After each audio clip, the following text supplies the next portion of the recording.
Hello friends, તો આજે આપણે ખૂબ જ સરળતાથી બની જાય તેવો ઘઉંના લોટનો એકદમ ટેસ્ટી અને ક્રિસ્પી નાસ્તો બનાવીને તૈયાર કરશું. તેના માટે આપણે અહીંયા એક બાઉલ લઈ લેવાનું છે અને તેમાં આપણે અહીંયા મીડિયમ સાઇઝના એક કાચા બટેકાને આ રીતે છૂંદો કરીને એડ કરી દઈશું. અને ત્યાર પછી આપણે અહીંયા અડધા કપ જેટલી ખમણેલી ગાજર એડ કરી દઈશું. તેમાં તમે બારીક કટ કરીને પણ એડ કરી શકો છો. ઝીણી સમારેલી થોડીક ડુંગળી આપણે એડ કરી દેવાની છે અને અહીંયા લીલા મરચાં આપણે ઝીણા કટ કરીને એડ કરી દેવાના છે. અહીંયા તમે બીજા કોઈ શાકભાજી પણ એડ કરી શકો છો. ઝીણા સમારેલા ધાણા એડ કરી દઈશું અને સ્વાદ પ્રમાણે હવે આપણે મીઠું એડ કરી દેવાનું છે. 5 ચમચી જેટલો અજમો એડ કરી દઈશું. અડધી ચમચી જેટલું જીરું એડ કરી દેવાનું છે. હવે મસાલા એડ કરી દઈશું. લાલ મરચું પાવડર અડધી ચમચી ધાણા જીરું પાવડર. અહીંયા મેં અડધી ચમચી જેટલી કસૂરી મેથી એડ કરી છે. તેનાથી ખૂબ સરસ ટેસ્ટ આવે છે. અને અડધી ચમચી જેટલો ચાટ મસાલો, અડધી ચમચી ગરમ મસાલો અને અડધી ચમચી અહીંયા લીંબુનો રસ આપણે એડ કરી દઈને ત્યાર પછી આપણે શાકભાજી અને મસાલાને બધાને સારી રીતે મિક્સ કરી લેવાના છે. અહીંયા તમે કોબી પણ ઉમેરી શકો છો કે શિમલા મિર્ચ પણ ઉમેરી શકો છો, તે જે પણ તમારી પાસે અવેલેબલ હોય. અને આ રીતે આપણે મસાલાને સરસ શાકભાજીમાં અહીંયા મિક્સ કરી લીધા છે. અને હવે આપણે અહીંયા ચણાનો લોટ લઈ લીધો છે. તો 5 કપ જેટલો હમણાં આપણે લોટ તેમાં એડ કરીશું અને પહેલાં સરસ મિક્સ કરીશું. બધો જ લોટ આપણે એકસાથે નથી ઉમેરવાનો. આ રીતે આપણે ચણાના લોટને સારી રીતે મિક્સ કરી લેવાનો છે, ગાંઠો ના પડે એ રીતે. તો જરૂરત પ્રમાણે આપણે તેમાં એડ કરી લઈશું બીજો લોટ. તો અહીંયા આપણે લોટ ઓછું લાગે છે એટલે બીજું 1 ચમચી જેટલો લોટ અહીંયા મેં એડ કર્યો છે. ટોટલ આપણે 5 કપ જેટલો લોટ એડ કર્યો છે. અને હવે આપણે લોટને સારી રીતે મિક્સ કરી લઈશું. તો આ રીતે થોડું ઘટ્ટ થાય ત્યાં સુધી જ આપણે લોટ એડ કરવાનો છે, વધારે એડ નથી કરવાનો અને પાતળો પણ નથી રાખવાનો. આ રીતે આપણે કન્સિસ્ટન્સી રાખી છે મસાલાની.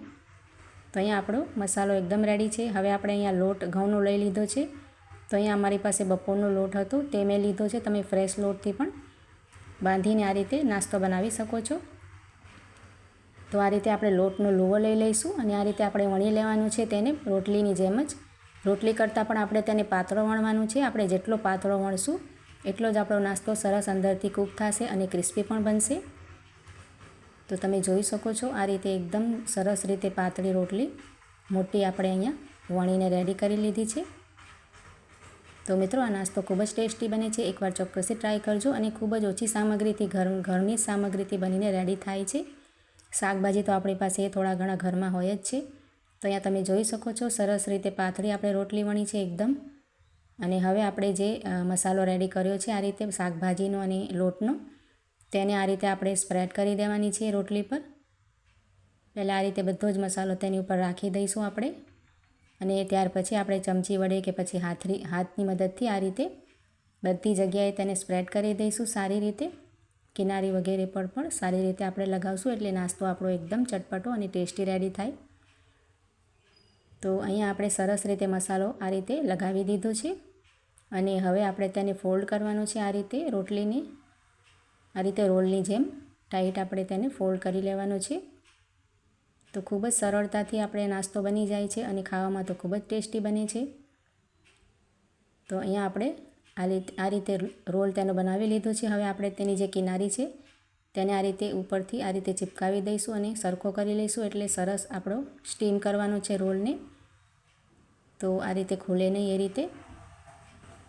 તો અહીંયા આપણો રોલ એકદમ રેડી થઈ ગયો છે. હવે આપણે તેને સ્ટીમ કરી લેવાનું છે. તો તેના માટે આપણે એક ચાયણી લઈ લઈશું અને ચાયણીને આપણે ગ્રીસ કરી લઈશું. આ રીતે કાણાવાળી જે ચાયણી આવે છે તેને સરસ ઓઇલથી ગ્રીસ કરી લેવાની છે એટલે રોલ આપણો તેની ઉપર ચોંટે નહીં. અને ત્યાર પછી આપણે રોલ તેની ઉપર સેટ કરી લઈશું આ રીતે. અને અહીંયા વરાળિયામાં કે પછી આ રીતે કઢાઈમાં આપણે સ્ટેન્ડ રાખીને પાણી ગરમ કરીને તેને સરસ રીતે કૂક કરી લેવાનું છે. ગેસની ફ્લેમ મીડિયમ રાખીને 5 મિનિટ માટે આપણે તેને કૂક કરી લઈશું, જ્યાં સુધી સરસ કૂક ના થઈ જાય ત્યાં સુધી. તો અહીંયા 5 મિનિટ પછી આપણે ચેક કરી લઈશું.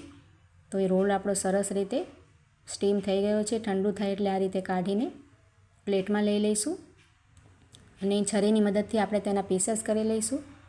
તો અહીંયા આપણે કિનારી પહેલાં થોડીક કટ કરીને પછી અહીંયા મેં તેના ટ્રાયેંગલ પીસેસ કર્યા છે. તેની લુકિંગ ખૂબ જ સરસ આવે છે અને દેખાવમાં પણ સારો લાગે છે.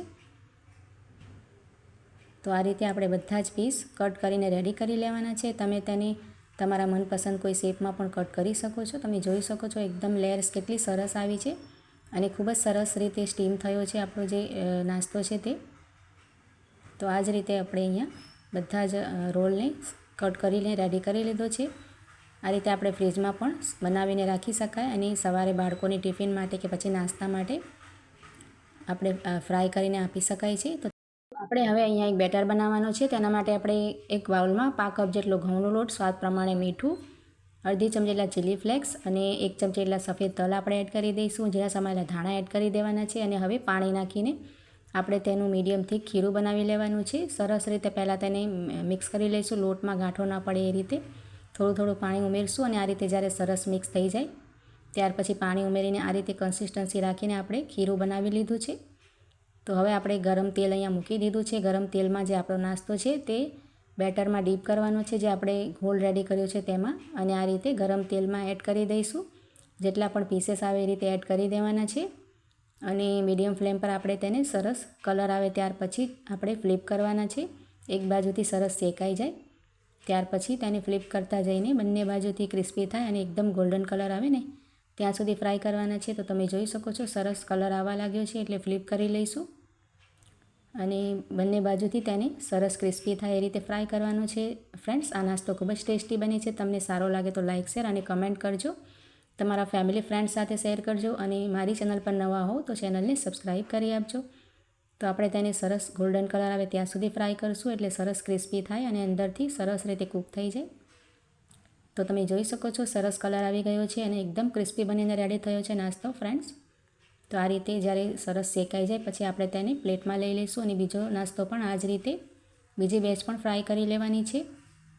તો મિત્રો, નાસ્તાને એકવાર જરૂરથી ટ્રાય કરજો, ખૂબ જ સરસ બને છે. તો અહીંયા આપણો નાસ્તો એકદમ રેડી થઈ ગયો છે ફ્રાય કરીને.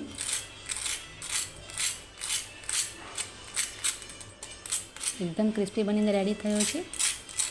તો નાસ્તાને ચોક્કસથી ટ્રાય કરજો અને કમેન્ટમાં જરૂરથી કહેજો કે તમને નાસ્તાની રેસીપી કેવી લાગી. અંદરથી તમે જોઈ શકો છો કેટલો ક્રિસ્પી બન્યો છે અને એકદમ સરસ રીતે કૂક થયો છે. તો ચાલો મળીએ નવા વિડીયોમાં.